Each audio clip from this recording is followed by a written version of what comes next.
प्रिय श्रोता बंधु प्रभु श्रीकृष्ण महिमान्वित नाम आपण को अभिवादन। पवित्र बाइबल रो जहन लिखित सुसमाचार 17 अध्याय 25 पदरे आम यहीपरि पाठ करू।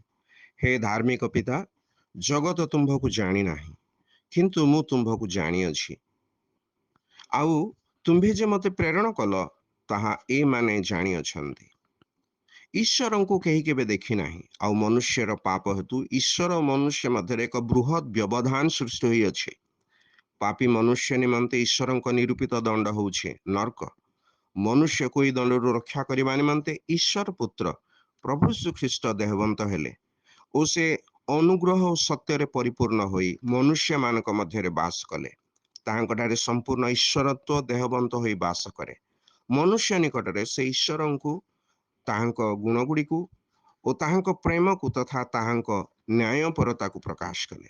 से निर्दोष निष्पाप होई सुधा मनुष्यर पाप बोझ आपण उपरे नहीं मनुष्य पई उद्दिष्ट दंड भोगिले।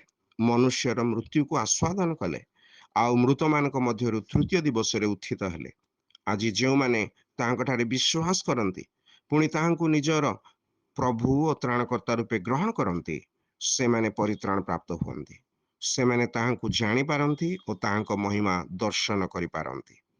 आपण मध्य अन्य मानक परे न होई प्रभु श्रीकृष्ण ठारे विश्वास करी जेपरि परित्राण प्राप्त हेबे और ताहांकु जानिबे ईश्वर ठारे ए आमर प्रार्थना। धन्यवाद।